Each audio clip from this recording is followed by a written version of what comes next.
como vocês podem ver, está repleto de temas fundamentais do Brasil e do mundo. E eu não perco tempo em cumprimentar do outro lado da tela o nosso primeiro entrevistado de hoje. Eu me refiro ao professor e presidente do Instituto de Estudos Latino-Americanos, UIELA, da Universidade Federal de Santa Catarina, Nildo Ourix. Professor Nildo Ourix, bom dia. Estimadíssimo Anderson, ouvintes do Faixa, um prazer imenso estar aqui novamente ao pé do canhão para discutir os temas da realidade brasileira, da revolução social, da política, né? Esse desafio permanente que é a análise crítica, tão importante e tão difícil. E um prazer estar aqui nessa fronteira livre do jornalismo brasileiro tão rara, né? Que é o Faixa. Prazer é nosso, Nildo, contar mais uma vez com a tua participação aqui no nosso programa. Te agradeço muito a tua presença para a gente discutir justamente isso, as questões importantes que estão colocadas aqui no nosso país, Nildo, porque a gente está chegando aí, Nildo, a 2 meses desse governo Lula, com uma gestão aí com altos e baixos, como era de se esperar, em um cenário onde tivemos aí tentativa de insurreição da extrema-direita, desastres naturais, crise com as Forças Armadas, enfim, os muitos interesses tentando se impor em um governo de grande aliança e o presidente se colocando como uma figura, digamos assim, mais à esquerda dessa administração, pelo menos na análise de muitos. Nildo, o governo Lula conseguiu te empolgar de alguma maneira nesses primeiros 60 dias de trabalho? Como é que você tem avaliado a atuação dessa gestão que substituiu a de Jair Bolsonaro, Nildo? O Anderson, nem me empolgar, nem me decepcionar. Por quê? Porque os ouvintes do Faixa sabem. Eu votei nulo nas eleições presidenciais, mas isso é só uma dimensão do voto. Tem gente que votou no Lenin e não faz coisa alguma. Então, não é esse o tema, né? Então, nem me decepciona e nem me causa espanto nada do que ocorra, porque eu tenho caracterizado o governo petucano, que é o governo Lula-Alckmin, como um governo conservador. Uma esquerda liberal torce o nariz, não gosta, mas todo dia está aí nas mídias digitais explicando, olha, o voto do Brasil na ONU, olha o tema da taxa de juros, olha a timidez diante da questão social, olha o trato no Congresso Nacional e o voto no Lira. Então, o tempo inteiro se explicando, porque não são capazes de conceder o óbvio e de reconhecer o óbvio. Trata-se de um governo conservador. E como é um governo conservador, vai dar continuidade à política econômica do Paulo Guedes, com alguma caridade católica, nada mais. Então é um governo cativo das suas contradições, e qual é a contradição fundamental? É um governo de conciliação, nem de conciliação, de tentativa de uma conciliação de classe, quer dizer, contentar todos os capitalistas, os banqueiros, os latifundiários, os grandes comerciantes, os industriais remanescentes, que é o que tem, e também a massa do povo. Isso é impossível nas circunstâncias de crescimento da economia e, mais ainda, num período de crise. De tal maneira que essa é a principal contradição e todos os vacilos, um bandaço para cá, outro para lá, um passo para a direita, outro também, é fruto dessa contradição. Do outro lado, nós temos uma esquerda liberal que é incapaz de cutucar o leão, com vara curta, que é como tem que ser tocado. Então, você veja, o PSOL fica aí em questiúnculas, o PV fica em questiúnculas, o PCB está num silêncio constrangedor. Todos, ninguém quer fazer a crítica ao governo. Não é, olha, em geral, Anderson, ouvintes do Faixa, sabe o que o pessoal diz? Não, foi um erro do governo aqui, foi um erro do governo acolá, foi um erro ter entregado o ministério não sei o que para onde, foi um erro conceder no Banco Central, foi um erro. Não, não é erro. Não é erro. É esse trabalho sistemático, fruto da conciliação de interesses inconciliáveis, em particular nos períodos de crise. De tal maneira que segue, vamos lá, no dia 8, que você mencionou aí na pergunta. No dia 8, eu já disse 1000 vezes aqui no Faixa, você conhece minha posição, não teve nenhuma tentativa de golpe. Isso faz parte de uma ofensiva da direita que está intocável, está quietinha, esperando essa onda passar E como eu disse, logo no outro dia, no dia 9, fiz uma análise que eu mostrei que... E disse aqui no Faixa Livre, dia 16 de janeiro, para você, Anderson. Olha que eu estou ficando bom de memória. Estou até espantado com a minha memória aqui. Eu disse aqui, você perguntou, isso aqui foi um tiro no pé da direita? Eu falei, não, isso aqui nós vamos ter que esperar o tempo passar. Porque ao longo do tempo, isso que pareceu uma aventura, um erro, como a esquerda liberal gosta de dizer que erro da direita, pode ter se confirmado num grande acerto. Depende do que o governo Lula vai fazer, e o governo Lula não está fazendo nada. Se tirar o Xandão e o Supremo, não vai fazer nada. Vai continuar nesse trâmite da justiça, do Flávio Dino, que não tem influência política. De tal maneira que o governo segue sendo um governo conservador, não vai mudar nada na política econômica. A agenda do ministro Haddad, qual é? É investimento externo baseado no respeito à sustentabilidade, essa ideologia de Marina Silva e companhia, desse ecologismo universitário que nós temos aí, e de boteco. Segundo, manutenção do tema da austeridade fiscal, portanto, ele está o tempo inteiro discutindo uma âncora fiscal, um arcabouço fiscal, uma política fiscal. Eles querem mudar o nome para fazer a mesma coisa, entendeu? Só que a linguística não muda a vida, é a vida que muda a linguística. Então, é um problema. A política externa cativa de todas as contradições de uma coesão burguesa aqui dentro, que finalmente quem dá sustento para o governo Lula. Que deu para o FHC, para o Lula, para a Dilma, para o Temer e deu as cartas no Bolsonaro. Então, meu caro Anderson e ouvintes, nada aconteceu aqui. E, finalmente, eu tenho que tocar nesse ponto, né? O grito contra a taxa de juros mostrou, uma vez mais, a absoluta impotência do presidente da República, porque a política econômica, o Banco Central é importante? Tem sua importância, mas a política econômica está na mão do Haddad e do Lula. Então, petistas, lulistas, vocês que ficam aí dourando a pílula, têm que saber o seguinte: quem tem o controle da política econômica é o presidente da República. Ele tem maioria, inclusive, no Conselho Monetário Nacional, e ele pode ir lá, com a sua maioria, pedir a substituição absolutamente justificada de Campos Neto, do rapaz, do rentista, do banqueirinho, entendeu? Pode pedir. E o Congresso Nacional, o Senado, que se manifeste. Essa esquerda liberal, que está aqui sempre dando um passaporte, um cartão verdinho, um antídoto para o Lula antes de qualquer crítica, imagine se o Lula vai lá, Anderson, e diz, olha, mais do que a taxa de juros, eu não estou aqui para ser comentarista de televisão, sou presidente da República e me elegi para mudar a política econômica, para dar emprego, não é caridade católica. Não é programa social, emprego com carteira assinada, com previdência, com direitos trabalhistas, etc. Se ele coloca isso, o Senado ia ter que se explicar. Saiu uma pesquisa, Anderson, que 76% das pessoas apoiaram o grito de Lula contra o juro. Ele tinha maioria social. É um indicador. Esse pessoal que gosta de uma pesquisa... Tem gente, né, Anderson, tu sabe que não se move, não sai de manhã de casa se não tiver uma pesquisa dizendo que vai chover ou não. Não, tem um pessoal se diz marxista e se apoia nas pesquisas. Quer dizer, não tem classe, não tem Estado, não tem ideologia, não tem cultura.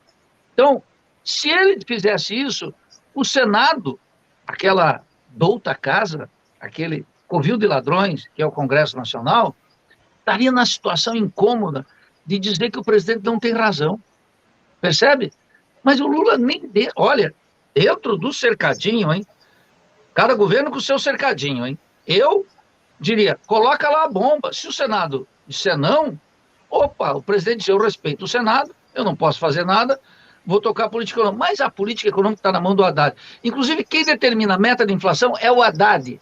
Para esse pessoal que fica me escutando aí, e já está pronto para anistiar o Lula, que é o melhor presidente da história do país, é uma bobajada de quinta, tem que entender que é o Lula que determina. E ele pode dizer, olha, eu quero uma inflação de 7. E, portanto, vamos embora. Percebe? Nada de novo, Anderson.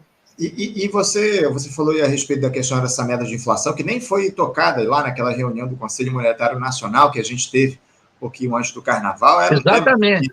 Era um tema que estava aí na lista dos assuntos que seriam debatidos lá entre o Fernando Haddad e o Roberto Campos Neto, lá o presidente do Banco Central, mas parece que eles se entenderam um pouquinho antes da reunião, no almoço que eles realizaram lá em Brasília. Enfim, a grande questão, Nildo, a gente vai tratar de uma série de temas aí que você muito bem trouxe para a gente nessa tua primeira resposta, mas eu acho que tratar do principal tema aí desse início de ano, que pelo menos é o que muitos dizem, né? Que há aí uma zona de disputa mais intensa nesse governo se dando justamente nessa área da economia, porque enquanto o ministro da Fazenda, Fernando Haddad, se coloca favorável à austeridade fiscal, como você muito bem disse aqui para os nossos ouvintes, alas do próprio Partido dos Trabalhadores, Nildo, bem como a esquerda em si, defende posturas mais ortodoxas. O grande assunto do momento aí diz respeito, aliás, posturas menos ortodoxas, na verdade, e o grande assunto diz respeito justamente à volta, no momento, dessa cobrança dos impostos federais em relação aos combustíveis, né, o Nildo, como o PINS, o COFINS, enfim, já que a MP, que trata aí desse tema, perde a validade na próxima quarta-feira. O Haddad ele quer voltar à incidência dos impostos integralmente, enquanto se discute uma alternativa aí, Nildo, em outros setores, para não se onerar demais os combustíveis aqui no nosso país. Na verdade, há uma defesa, Nildo, da esquerda pelo fim dessa política de preço de paridade de importação adotada lá pela Petrobras, algo que o presidente da companhia, o Jean Paul Prates, batia enquanto ele era oposição lá ao Jair Bolsonaro, mas agora deixou absolutamente de lado esse tema. Outros casos onde houve discordâncias aí entre o ministro da Economia e alas mais à esquerda do PT, digamos assim, foram esse reajuste real do salário mínimo e essa correção da tabela do imposto de renda a partir do ano que vem. O Haddad era contrário a essas duas medidas, mas acabou perdendo essa queda de braço. Nildo, você enxerga também essas disputas abertas dentro do governo e do próprio PT? Ou não é nada disso? Não há qualquer tipo de embate nesse governo? Não. Quando alguém vai e aparece, o petismo... Veja, essa ala esquerda do PT é completamente cativa do Lula e impotente. Não pode fazer nada. Ela só faz... Ela é um ator menos que um ator coadjuvante. Sabe quando no cinema contratam 500 pessoas para fazer uma cena de uma Assembleia Popular, ou de 1.000 pessoas, 5.000? Essa é a esquerda do PT. Incapaz, ela só figura. Não tem a menor incidência, nem no diretório, nem na executiva do partido, e menos ainda no governo. Nunca teve em 14 anos passados. Então, essa história da esquerda do PT, que você atinadamente recorda aqui, é verdadeiramente uma expressão da impotência da esquerda liberal. Aquela que é lulista, que é governo, que tenta ser coerente e manter os princípios sagrados do socialismo e de um país sem exploração e etc., toda essa conversa mole, ela é cativa do lulismo. E ela acha que, inclusive, se não tivéssemos o Lula, a vida seria muito pior. Então, esses são os chamados hereges. Quer dizer, é de uma impotência completa. Então, essa ala esquerda não conta para absolutamente nada, exceto para figurar, iludindo os incautos, na ideia de que ainda tem algo em disputa no partido, ou que esse governo seria, como formulações passadas, um governo em disputa. Ora, ninguém que consiga ler 2 páginas de marxismo ou de socialismo cai nessa, ou alguém que tenha 2 moléculas de memória do que foram os governos passados. Então, essa é a primeira coisa. Sobre a Petrobras, eu queria tratar por último, que você toca um tema particularmente sensível e estratégico. Mas se o tema do Haddad é fiscal, e é fiscal porque é a ladainha da burguesia brasileira e da coesão burguesa, que quer austeridade fiscal, que é uma guerra de classe contra o povo, o Haddad devia fazer algo, olha, hein, não é nem o Nildo Orix que está pedindo, é o Meirelles. Meirelles disse em campanha o seguinte: vamos acabar com as desonerações para o setor industrial, 380 bilhões. Que tal, Anderson? Vamos começar a sanar as finanças públicas? Vamos acabar com as desonerações.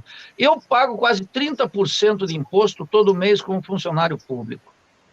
Fiquei aí 6 anos, quase 7, sem reajuste. Não estou me queixando, porque eu sei que o salário de um professor universitário, com a maioria do nosso povo, nós estamos entre os 10% mais ricos, dado o grau de superexploração de força de trabalho e a concentração de renda que os liberais gostam de anotar. Então, mas eu estou indicando como é que é. O povão paga imposto mais que os ricos quando compram 1 quilo de feijão e 1 quilo de arroz. Nada virá nessa direção, estou afirmando categoricamente aqui. E os 380 bilhões de reais anuais que a dona Dilma e o seu Lula deram para a burguesia gerar emprego, ela pegou esse dinheiro aqui, botou lá fora, não gerou emprego, arruinou a política fiscal, que foi mantida com o corrupto e liberal Michel Temer e com o proto-fascista Bolsonaro. O Haddad podia liquidar agora, por que não? Vamos lá, seus competidores, vocês não querem mercado? Então não vai ter o subsídio estatal, que é uma renúncia fiscal gravíssima. Nenhuma palavra sobre isso. É uma vergonha. O Haddad é um liberal do INSPER, é um liberalzinho de quinta, que fica aí com essa conversinha mole, querendo agradar todo mundo, porque ele deve ser o candidato do Lula, mas no meio tem o povo, o massacre que o povo está pagando, com desemprego alto, salários baixíssimos, aviltamento, violência urbana, violência rural, alienação cultural, atraso científico e tecnológico, um gigantesco atraso produtivo do país, e o Haddad não diz nada. Tira metade desse subsídio.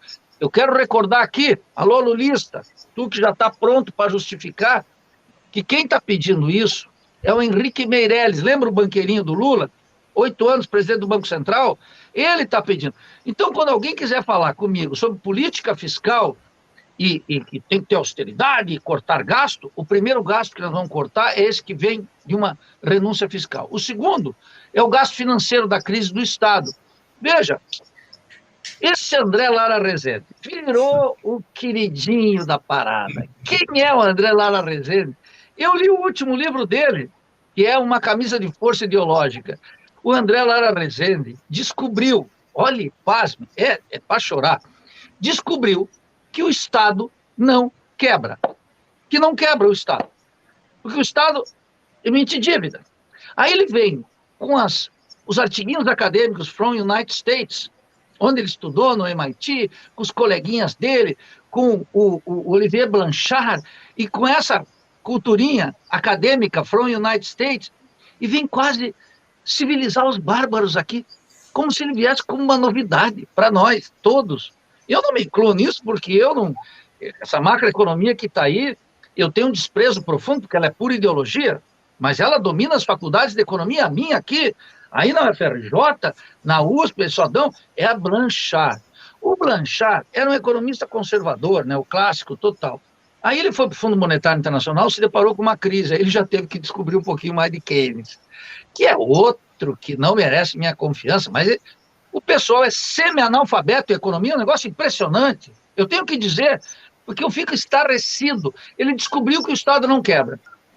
Depois ele descobriu que a despesa financeira aqui no Brasil, ela é responsável pela crise fiscal, ou seja, que o Estado não tem uma crise fiscal, o Estado tem uma crise financeira. Ele chegou agora, onde o pessoal da Auditoria Cidadã da Dívida, da Maria Luísa Fatorelli, chegou há 20 anos atrás. E esse povo fica aí com MMT, querendo dar uma de teoria moderna, monetária moderna, para dourar a pílula.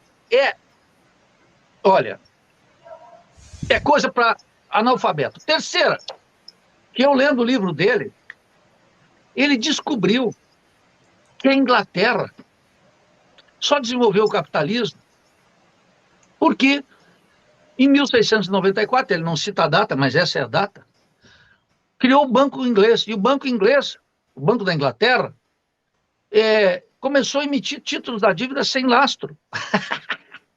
Isso está no Capital do Marx. O Marx mostra como isso aconteceu e como a dívida pública foi essencial para o desenvolvimento capitalista. Quer dizer, esses acadêmicos são aqui agora adotados pela mídia liberal, pelos esquerdinhas, etc. Eles estão chegando agora onde o Marx escreveu o primeiro tomo do Capital em 1864. Então eu não posso compartilhar, eu tenho que me indignar aqui, eu tenho que ficar me esgoelando para dizer, parem de cultivar essa ignorância, não é arrogância minha, não. Isso um estudante de economia que passa aqui nos meus cursos, passa por economia clássica, já aprende rápido, é segundo semestre. Mas o jornalismo manufatura a opinião pública. Então, esse é o segundo aspecto. Agora o terceiro, Anderson, eu realmente estou possesso.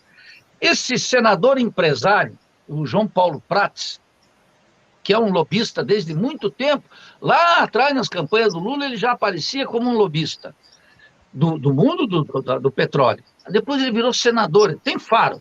O rapaz tem faro, eu não vou dizer que é um despreparado, ele tem faro, entrou no PT, virou senador no Rio Grande do Norte, etc., e é um homem da petróleo. Não se trata, alô, lulistas, petistas, apoiadores, não se trata, como quis o Lula e o Ciro também na campanha presidencial, os dois, de rediscutir a política de preços internacionais, o famoso PPI implantado pelo parente, aquele office boy dos Estados Unidos e um homem responsável pela rapina da Petrobras também.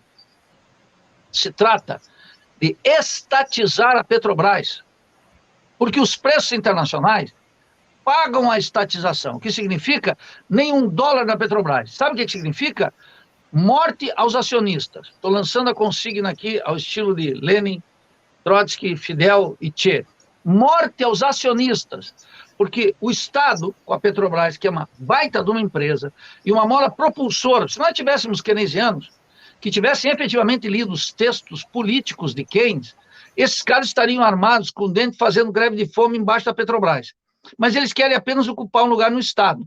Então, qual é o problema? A Petrobras tem poder de elevar o investimento no Brasil e atuar em áreas estratégicas gigantescas, que o João Paulo Prats está lá para impedir. Está lá para continuar essa pirataria sobre a Petrobras. E o Lula não quer romper com isso. Então fica a mídia colocando que o Lula quer uma coisa e o Haddad quer outra coisa. Tudo questiúncula.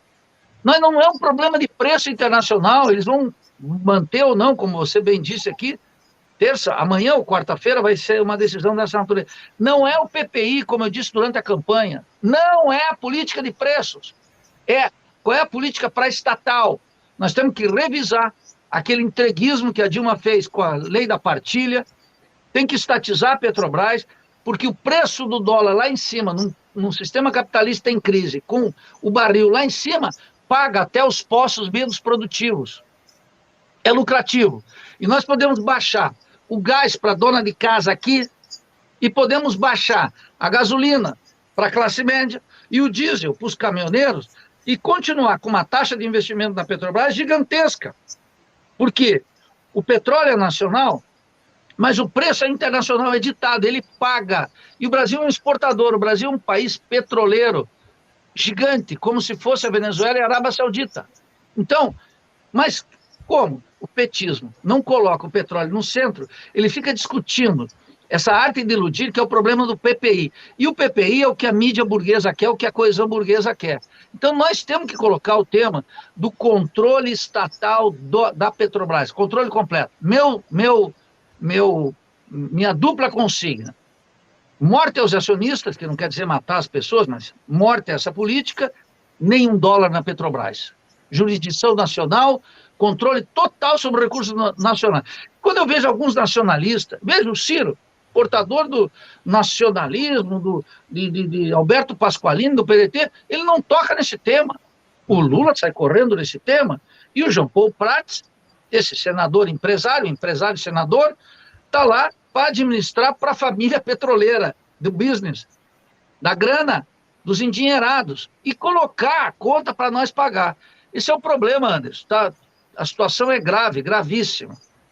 A situação é muito grave, Eunildo. Você tocou em pontos aí que estão longe do debate político aqui no nosso país. Lamentavelmente, essa questão da necessidade de se reestatizar a Petrobras na íntegra, infelizmente isso está muito, muito longe do radar. Se essa própria política de preço de paridade de importação não deve ser mexida, que dirá essa questão da gente tratar a respeito da reestatização da Petrobras? Eu tenho um questionamento de um espectador nosso, Nildo, que eu queria aqui trazer com você, e que ele fala muito a respeito disso que a gente já falou, já tocou até agora. O Rodrigo Viana diz aqui, Nildo, como sairemos da ideia do lulopetismo e evoluiremos para o socialismo se a esquerda não tem mais senso crítico? realmente é lamentável. Eu vou te entregar isso aí, Nildo, para você falar a respeito disso. Na verdade, ele fala aqui da ideia do Lula, do governo petucano. Ele fala aqui, como é que a gente pode sair dessa dinâmica e evoluirmos para o socialismo se a esquerda não tem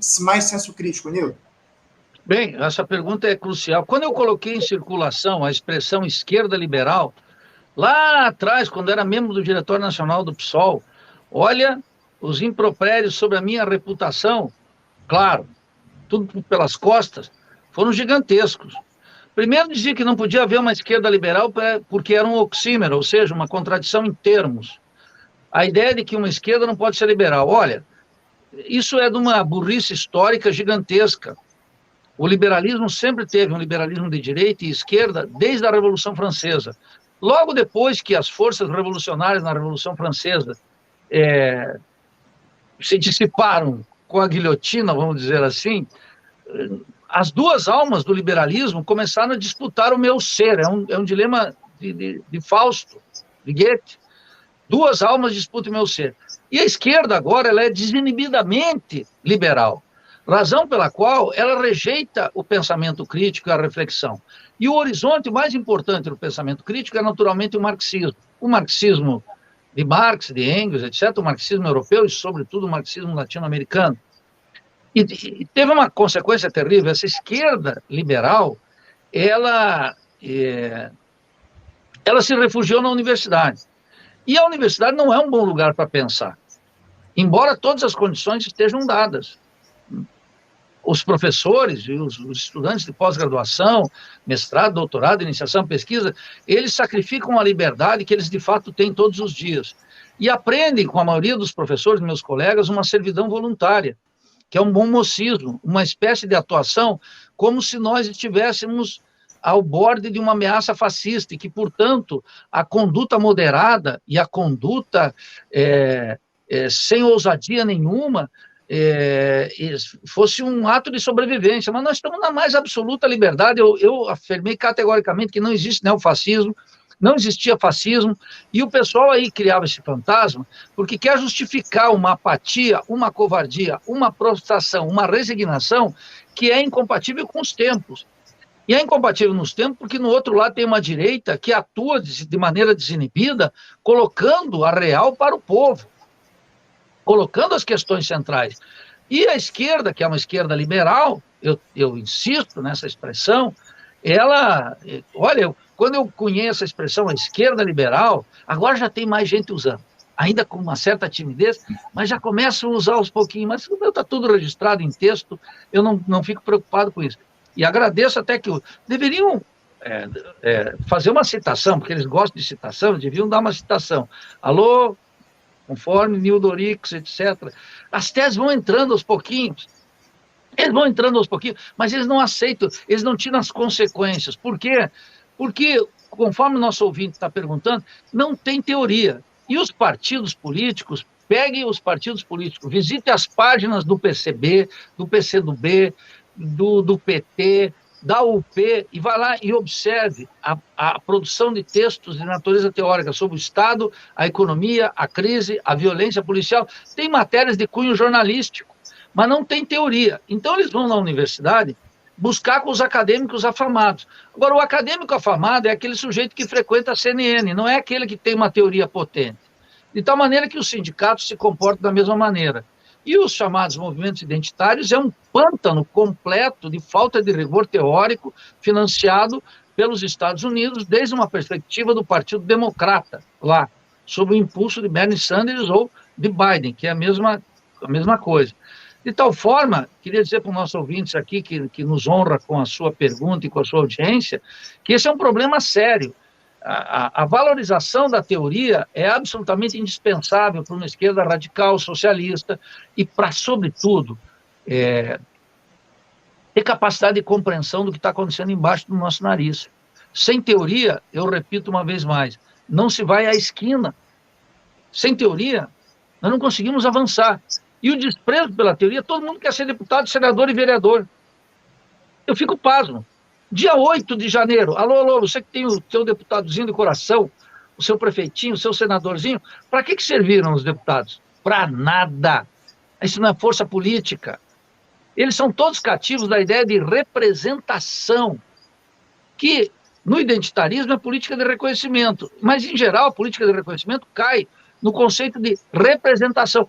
A representação dentro do quê? Dentro de um sistema totalmente podre, que o povo não confia, Anderson. O povo não confia em senador, em deputado, não confia no Congresso. E eu digo sempre, quando o presidente tem 20% de apoio popular, segundo as sacrossantas pesquisas, o parlamento tem 7%. Por isso que 2 plebiscitos no Brasil, a massa recusou o parlamentarismo. E o Lula, o FHC, o Temer, a Dilma e o protofascista Bolsonaro, eles colocam por baixo do pano esse parlamentarismo corrupto e nefasto, degradação permanente da prática parlamentar no interior de uma república burguesa, na forma de coalizão, de presidencialismo de coalizão, ou que alguns cientistas políticos querem dar um status assim um pouquinho mais sério e falam em semipresidencialismo. Olha, isso é uma picaretagem, vamos chamar pelo nome concreto. O povo não gosta disso. O povo não gosta de deputado e senador. Não gosta. E, no máximo, ele gosta do seu, mas dos demais eles odeiam.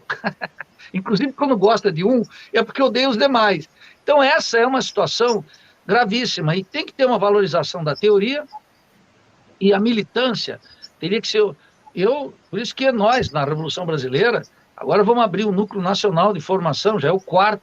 A formação política, baseada nos textos clássicos do marxismo, do bom marxismo, e sob conhecimento da história brasileira, os grandes teóricos do Brasil, eu divulguei, ninguém esqueça, né? Publiquei o primeiro texto do Rui Mauro Marini aqui, o primeiro livro dele, o do Teotônio dos Santos, da Vânia Bambira, os grandes teóricos da dependência, que foram ocultados pela USP, pela Unicamp, pela Federal de Santa Catarina, pela UFRJ, por todos.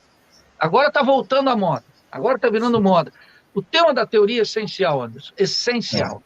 Não, Nildo, eu acho absolutamente essencial, como você muito bem coloca, o estudo da teoria marxista, enfim, agora. Uma questão que eu tenho levantado aqui constantemente no programa é o seguinte: como é que a gente pode levar, Nildo, essa teoria ao entendimento das grandes massas da população que não tem nem acesso e nem possibilidade? Muita gente, Nildo, a gente não pode negar que a massa da população não faz ideia do que seja o marxismo. A gente não pode negar essa realidade. Como é que a gente pode levar essa teoria para mobilizar as grandes massas da população brasileira, Nildo? Você coloca uma questão essencial, Anderson, que talvez eu me estenda um pouquinho, mas a tua pergunta é muito importante. Por quê? Já virou uma coisa terrível no Brasil. E veja, eu sei que não é a tua intenção, porque eu te conheço, e aqui a nossa conversa é sempre muito aberta. Aliás, não só comigo, você, com os demais também. A ideia de que é o seguinte: o marxismo é muito bom, mas ele tem um problema pedagógico. Ele não consegue passar para as massas. As massas não serão marxistas. A vanguarda tem que ser marxista. E eu valorizo demais o tema da vanguarda. Ao contrário desse orientalismo bocó e funcional à ordem burguesa, orientado exclusivamente pelo critério da representação e do identitarismo, ou das causas particulares, seja ela ambiental, de qualquer natureza, a dos professores, os soldados da educação, os militantes da saúde, todas elas são causas parciais. Todas elas. Indispensáveis, porque são problemas concretos, mas elas não resolvem. Então, veja, precisa uma vanguarda política. Nós, da Revolução Brasileira, o que nos propomos é isso. Alguns acham que é uma pretensão, é um ato elementar de consciência sobre o que está em risco no Brasil. Quando os partidos não formulam teoricamente, quando os sindicatos renunciaram, quando a universidade é anti-intelectual e ultra-acadêmica, alguém tem que se levantar contra isso. Nós nos levantamos com toda a força, e eu, em particular, eu não alivio nem para os meus coleguinhas.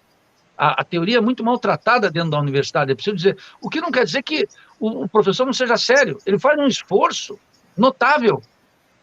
Mas nas condições de organização institucional do saber, criado lá pelo Paulo Renato e mantido pelo petucanismo, pelo PT, pelo Lula, por todos, até pelo Bolsonaro, hein? Até pelo Bolsonaro e pelo Temer, não tem saída dentro das universidades. Então, o tema da teoria é que o marxismo, ele é fundamental. Não porque o trabalhador que está lá na comunidade da Rocinha, ou na zona leste de São Paulo, ou nas palafitas de Recife, ou lá em Rio Branco, no Acre, ou no Rincão lá de Santa Maria, no Bagé, no extremo sul do Brasil. Não, que é isso? As massas não se tornarão marxistas, mas os marxistas podem se tornar a vanguarda. E por isso tem que tratar o marxismo. E o marxismo é útil não para recitar a ideologia alemã de Marx ou crítica ao programa de Gotha, não. E nem para citar o Tomum do Capital. É para que os marxistas possam interpretar a realidade de maneira crítica e apresentar um diagnóstico da crise e uma linha de intervenção política que essas as massas compreendem. Mas tem uma tendência muito clara, sobretudo nos meios acadêmicos, que é de pequena burguesia, de tirar Marx e colocar Paulo Freire. Como se o problema fosse uma operação pedagógica. A linguagem, Nildo, não é adequada. Ora, francamente, como é que eu vou chamar exploração, se não de exploração? Como é que eu vou tratar classe, se não de classe?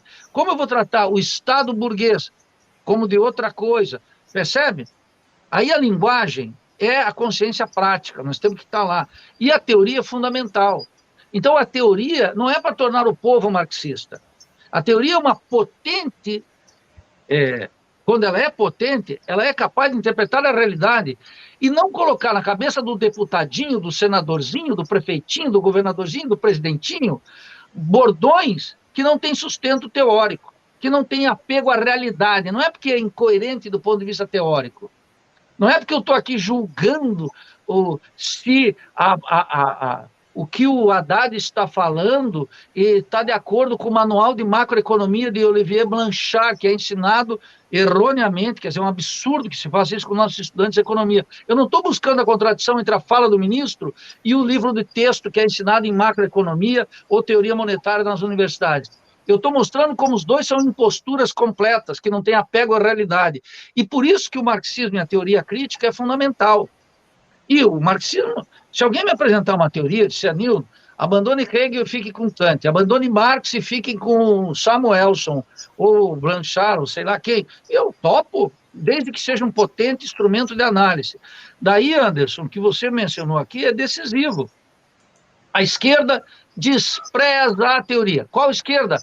A esquerda liberal. A esquerda liberal tem, ela dá alergia quando ela tem que pegar um texto mais, ela acha que pode pegar tudo. E tem uma coisa pior agora, Anderson, concluo com isso. Tem gente que acha que vai se formar politicamente acompanhando youtuber. Aí mesmo é o cemitério. É o cemitério alegórico. É o cemitério feito uma festa. É a morte simulando o Ibope. É a morte na forma do Ibope. Quantos likes, quantas curtidas, etc e tal.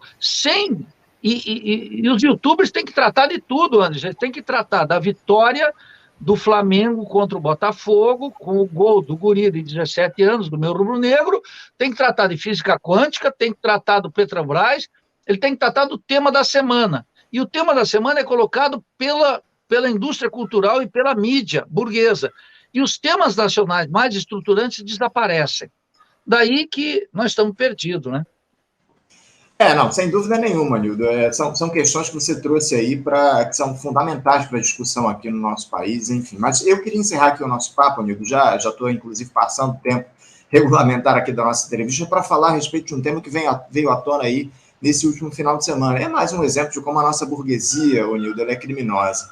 Essa operação aí que resgatou de condições análogas à de escravidão, 207 pessoas que atuavam na colheita e descarga de uvas lá em Bento Gonçalves, no Rio Grande do Sul. Esses trabalhadores, eles denunciam que foram vítimas de ameaças e maus tratos, incluindo o uso de choques elétricos e spray de pimenta. Eles trabalhavam para uma empresa prestadora de serviço contratada pelas vinícolas Aurora, Salton e Cooperativa Garibaldi. Nildo, o trabalho análogo ao escravo aqui no Brasil, ele é uma realidade, infelizmente. Nós conversamos muito com o pessoal do Sindicato Nacional dos Auditores Fiscais do Trabalho, aqui o pessoal do SINAIT, e os relatos são assustadores. Eu queria que você falasse um pouco, Nildo, sobre o caráter dessa nossa burguesia escravista. Por que o Brasil, até hoje, ele não conseguiu se livrar dessa chaga, Nildo?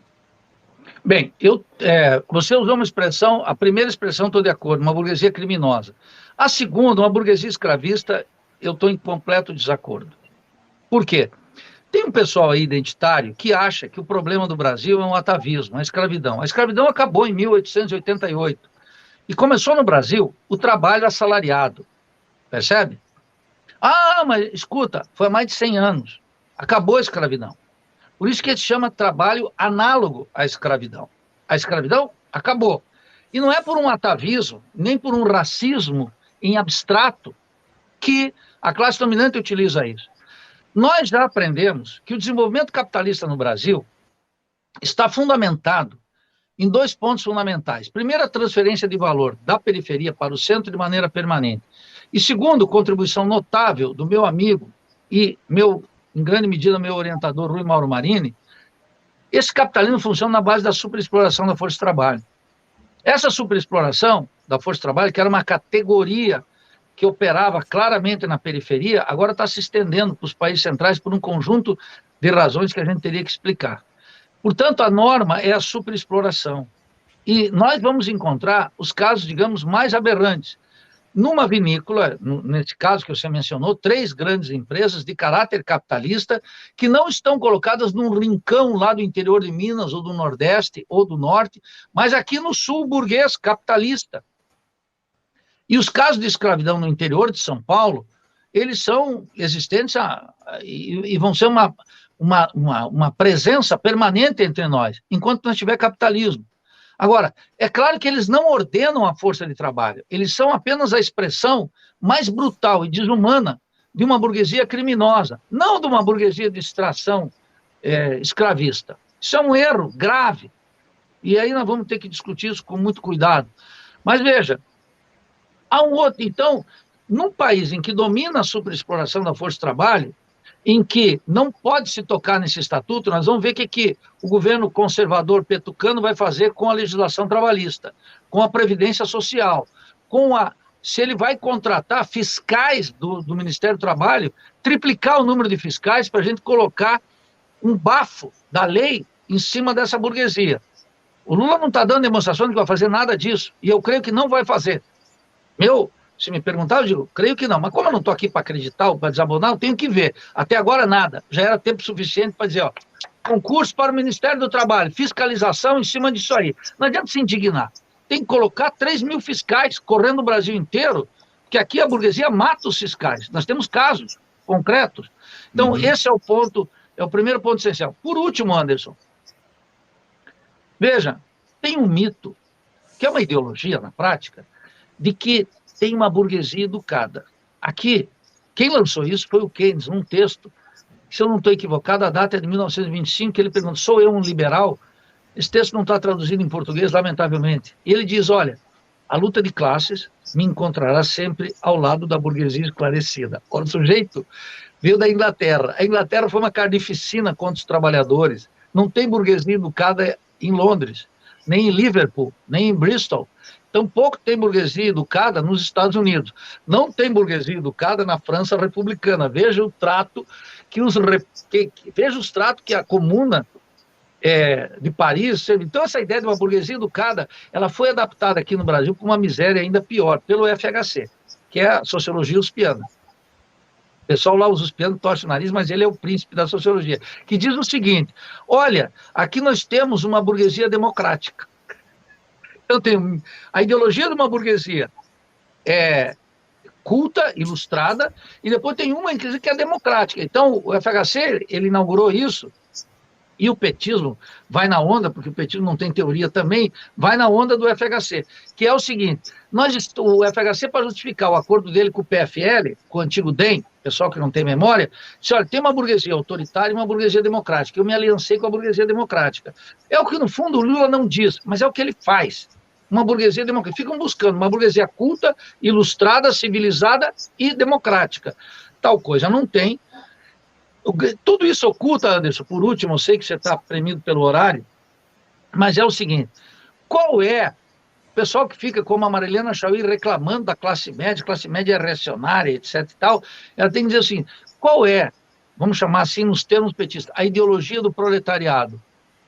O PT e o Lula recusa qualquer ideologização do proletariado. E as classes médias e a direita é forte porque o proletariado, os trabalhadores, seus partidos, a esquerda liberal, não assume o compromisso com o socialismo e a revolução. O único que pode enfrentar no outro lado.